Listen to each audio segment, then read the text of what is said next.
These 5 qualities should be in whoever you want to get married to, as a male or as a female. Don't take it lightly. Ensure they have it. If they don't have it, give them time. If you must get married to them and see the fruit of these qualities manifest in their lives. These 5 qualities, they are not something to joke with. We have related with our mentors and fathers and discover that these 5 qualities, you shouldn't joke with it. Proverbs 18:22 says, whoso finds a wife finds a good thing and obtain favor from the Lord. So whether you're looking for a husband or you are looking for a wife, these 5 qualities must be in them, especially for you as a child of God who wants to succeed in the home front, who wants to have a successful marital life.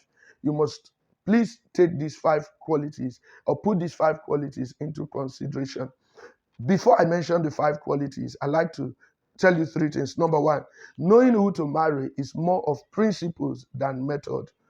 I believe this, that it is more of principles, working with principles, biblical and godly principles, than method. You know why? There is no one method in the Bible on who or knowing who to get married to. Yes, yes, yes. I know there are some organizations that promotes method of dreams, method of whatever, but there is no one method stated in the Bible, and this is how you must know who to get married to. No, the Bible states more of principles, guiding principles. If you want to get married to this person, for example, don't be unequally yoked with unbelievers. That's a principle, not a method. It's a principle. So if you want to get married to someone, you must ensure the person is a believer as yourself. That's a principle. It's a guiding principle, not a method. So it's more of a principle than a method. Please take note of that. The second thing you must know is this. In knowing who to get married to, you must look out for the right qualities. The problem sometimes is that people don't know what to look out for in a would-be spouse, in a would-be husband, in a would-be wife. They don't know what to look out for.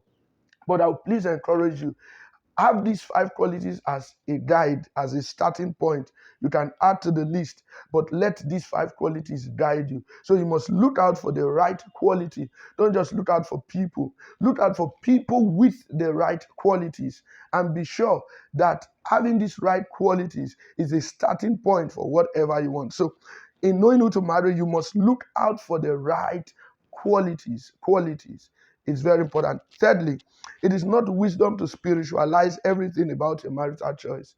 So in looking out for who to get married to, it mustn't always be spirit, spirit, spirit. It must be a prayerful person. It must be a this. It must, yes, we know you should pray. But there are a few things in the physical that should be considered. Among the 5 things I'm going to mention, you discover that is a blend of physical qualities and spiritual qualities. It's a blend of spiritual qualities and physical qualities. It's not just all about spirit, spirit, spirit, or physical alone. No. Then the question is, what are these 5 qualities to look out for in a would-be spouse? Number one, look out for godliness manifested in character. Godliness manifested in character. Not godliness manifested in the name of a church. I belong to this church. Not godliness manifested in a position in the church. She's a chorister. He's an evangelist. No, not godliness manifested in a gifting. He's a prophetess. He's a teacher. No, manifested in character. Matthew chapter 5, talking about our light shining. It talks about our character. Too many people profess to be godly with a character that is opposite of what they profess. Look out for godliness manifested in respect, godliness manifested in being kind, godliness manifested in humility, godliness manifested in perseverance, godliness manifested in the fruit of the Spirit, not the gift of the Spirit.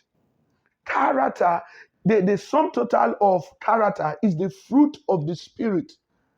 But too many of our young people are carried away with the gift of the Spirit. He can preach, she can preach, she can heal, she can deliver, he has faith and all that. And they pay little or no attention to character. Character. Is she kind? Is he lovely? Is he forgiving? Is he patient? These are the things you look out for.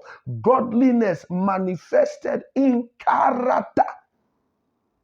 Let your light so shine before men that they may see your character and glorify your Father in heaven. So it is very important. The first thing you look out for is she is godly, yes, but does it reflect in her character? He is godly, yes. Does it reflect in his character? Now, people marry for other reasons other than character. And after marriage, they start looking for character. So don't downplay the place of character in a marital choice decision you need to make about a brother or about a sister. So please take note of this.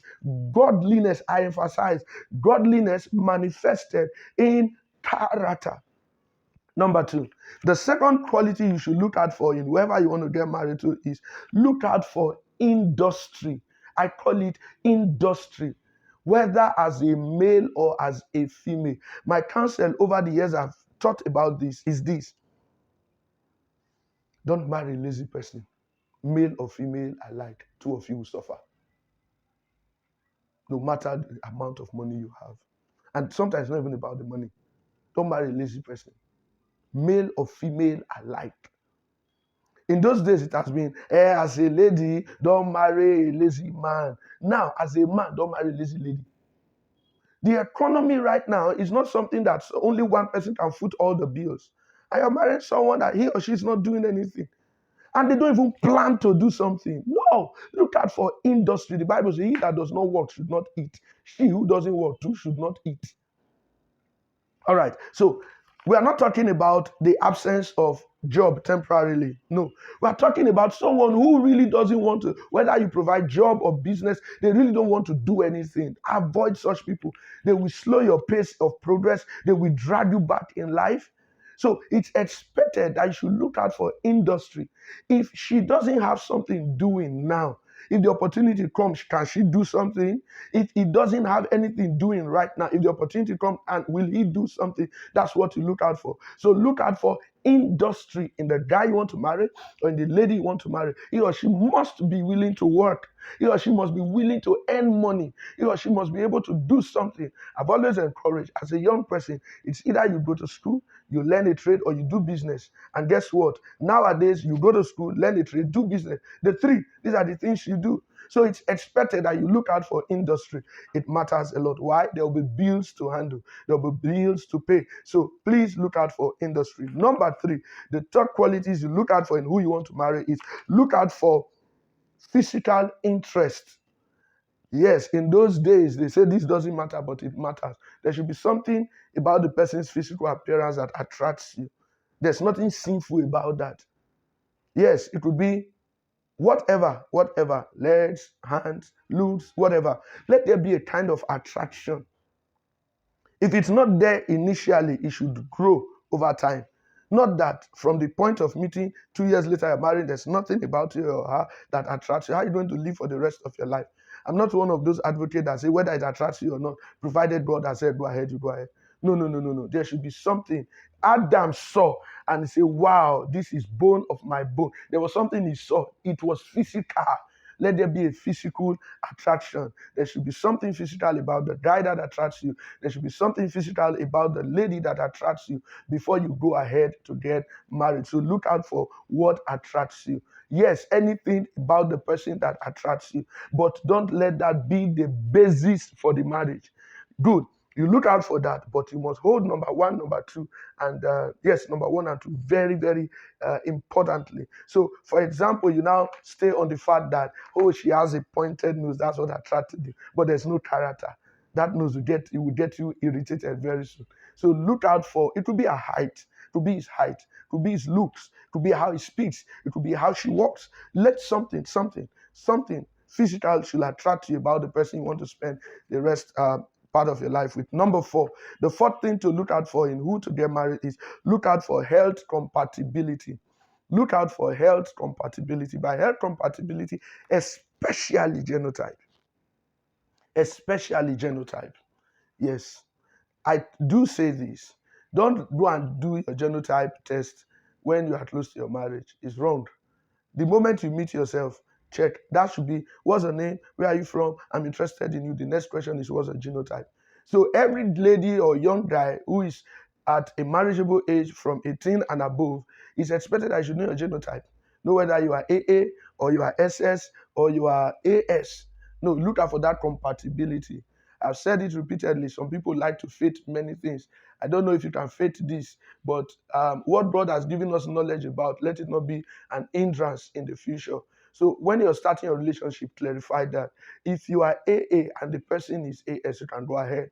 If the person is AS and you are AS, there's no need to pray that it will change in the future. Just avoid such relationship and move on with your life. So look out for health compatibility, especially genotype. I know there are other areas, but one of the key areas we have seen is this genotype issue. Look out, you must be compatible. AS must marry AA. AS must marry AA.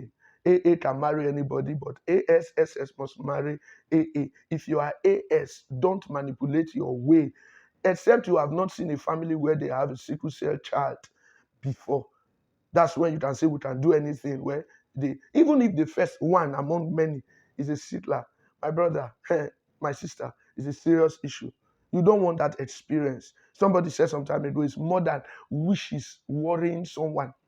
All right. So look out for health compatibility. And finally, look out for specific leading to or leading away from. Look out for specific leading to. Is God leading you away from that person? Everything may be in place, but there's an inner check in you that's saying, don't go. Everything physically seems to be all right, but there is something in you that says, no, don't go ahead. Everything may be not okay physically, but there's a prompting in you that says, go ahead. That says, go ahead. That says, go ahead. This is beside the genotype, please. This is beside it. It could just be, for example, there's temporary unemployment. There could be something. But you just discover there's an inner leading that says stay away or that says go. So look out for these things so that you will not ignore the promptings of the Spirit to go ahead or to stay. Because after all said and done, the Spirit must lead you. Spirit of God must direct you. So there is this leading I don't want you to ignore. Maybe it could even be close to your marriage. But something still keep telling you don't go. Don't go. Pay attention to this. Beloved, I believe this message has blessed you. The 5 qualities to look out for in a would-be spouse or in a would-be husband. Please take note of these 5 qualities. Drop your comments on the comment section. We'd like you to like this channel. We also encourage you to please subscribe to this channel so that updates on other videos, you'll be getting it. We'd like you to like, subscribe, and also share the video with friends and family members. Share it on all platforms. And God will bless you as you do that till I come your way again on Straight Talk with Joseph and Nelson. Stay inspired and God bless you. Amen.